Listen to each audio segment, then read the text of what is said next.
And now I'm gonna turn again back to another area that we've heard a little bit from, but I want to go there again. Both our children and family services and our disability services programs specialize in placing children and adults with significant medical and behavioral challenges into caring and loving homes. Renee, I think we've still got you. Can you share more about the challenges individuals in this program face, but also maybe share some of the ways the audience can help? Sure, John. I can think of several examples, specifically related to the recent referrals that we've been receiving that really highlight the challenges that we're facing in both disability services and with foster care. An example of that is we received a referral a few weeks ago for a 20-year-old young adult named Jonathan, who is currently in DFACS custody. Jonathan is in a wheelchair and also has intellectual and developmental diagnoses. Technically, right this moment, he needs a foster care placement. However, in a very short period of time, he's going to need to transition into a host home so he can have a more long-term shared living arrangement. He's going to require a great deal of medical and physical care. He's got to have a home that's wheelchair accessible. Unfortunately, both foster care and disability services, at this moment, we do not have the capacity to either take an individual that needs a wheelchair accessible home, an individual that needs extensive physical care, or both of those things. So, and for Jonathan, that could mean that as he transitions out of DFACS and onto that comprehensive waiver as an adult, he may have to be placed in a nursing home. That's what happens when you don't have a place for individuals that require that type of care. Of course, if he's placed in a nursing home, that's going to prevent him from being involved in his community and certainly prevent him from being able to thrive in his life. And you know, John, I know that the listeners that we have on this evening cannot all open their homes to this young man, but I bet that there are some on this call that know someone who has a background in healthcare that might be able to do that. And that's what we really need. Renee, you've nailed it. We really need introductions to people, to groups, to ally groups that care about children and adult individuals like the ones you've mentioned here. So this is really the time in our program where we turn to our audience, and we promised that the stories of our individuals and families would inspire you. We promised that they were the reason that we call ourselves Inspiritus, that we thought that their stories would uplift your spirits. And so we invite you to make your presence felt in their lives. And so we turn to our final video of the evening.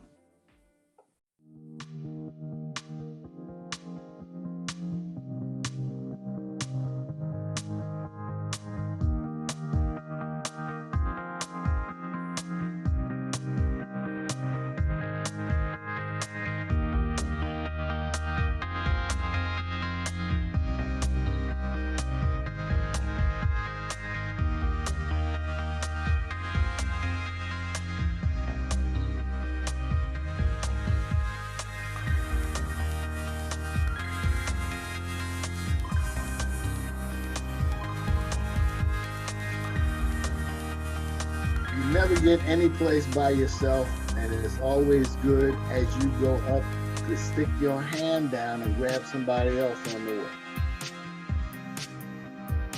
We need volunteers. Come, help us.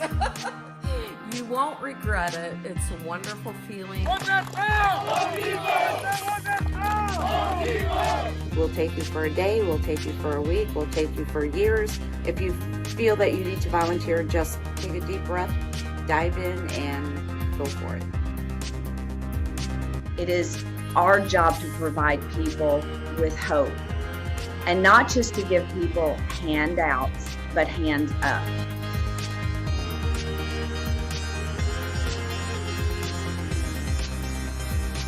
It's a fantastic opportunity for Home Depot, for any organization to partner with Inspiritus. It's been an amazing experience. Absolutely, I will be back.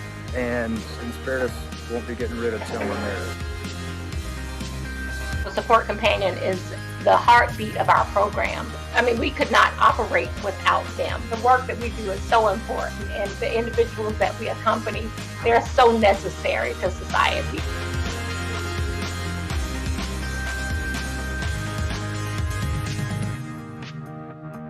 Let's all move from surviving to thriving.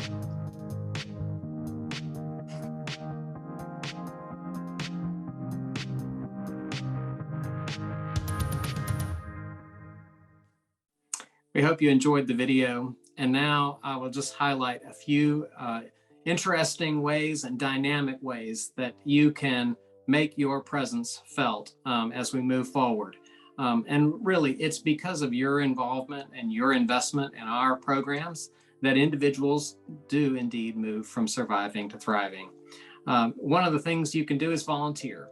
There are ongoing disaster efforts that are going on across Tennessee, and we hate to think that the hurricane season is still not over yet, but it's not over. And so we will remain vigilant and ready, but we've got ongoing relief teams in Waverly, Tennessee, and in Nashville. We would welcome you to bring a group or to come out individually. Our empowerment programs across the region are also in need of volunteers. There's gardening work, there's art therapy program work, there's a food pantry that you can volunteer in. And if for some reason or another, it's just difficult for you to get out, and it is difficult in living in the midst of a pandemic, there's an opportunity for you to give financially. $5,000 can repair a home hit by a disaster. $1,000 can help house an Afghan family, and $100 can help feed a family. But listen, every single dollar helps. You can give online. In the chat, you're going to see information about how to give and where to give. The Inspiritus website is a plethora of information. If you are a group, you're a faith group, a church group, a corporate group, if you'll go to the Inspiritus website, you will learn more about how your group can partner up. You heard in the video and throughout the evening that many of the folks that we support are in need of a home. And right now, in response to what happened in Afghanistan, and as the U.S. military vacated there, and the United States has taken on welcoming Afghan allies to help start a life, we need homes. We need people to literally open your home to an Afghan family. And I know that some of you might say, well, I don't know what's involved. Well, Sarah Burke on our team can bring you up to speed. Her email address is going to be in the chat if it's not already. And it's sarah.burke@weinspirit.org. And you can learn more. In fact, we're expecting 10 families this week alone to descend upon Atlanta and Savannah, Georgia. So there are going to be plenty of opportunities. And our family and children's area is in need of specialized homes that can help children who are medically fragile and have medically complex situations. And really the same goes for our disability and health services. These individuals need a loving home. And if you're not the family, maybe you know the family. So we have just about reached the end of our program, and I want to see if there's any questions in the chat or in the Q&A. And I'm going to turn again to our Chief Operating Officer, Michelle, to see if we have time for a few questions. Sure. You know, John, we've had one good question about those who are coming from Afghanistan, and you just touched on the need for homes. We put folks in touch with Sarah Burke, but while we have a couple extra minutes and we have Becca with us, I'm going to ask Becca just to come off a mute and talk for a minute or two about the specific needs of this population. This was a new population that we're resettling alongside all of the other folks that are still coming in, and Becca can speak to that. Sure. Thanks, Michelle. I would echo what John said. Housing is absolutely a need, and we welcome people who are willing to open their home temporarily. But permanent housing is also a huge need for this community, as we see a housing shortage across the United States and the Southeast. So if you know of someone renting an apartment or a connection to a larger housing provider who'd be willing to rent to refugees, we would love to make that connection.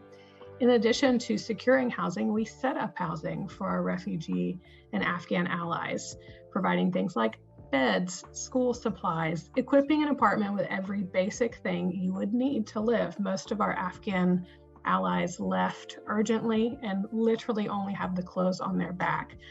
So there are many housing supplies that we need, and we do have an Amazon wish list as well to help equip those apartments, specifically in Savannah and Birmingham, where we are new to resettling Afghans.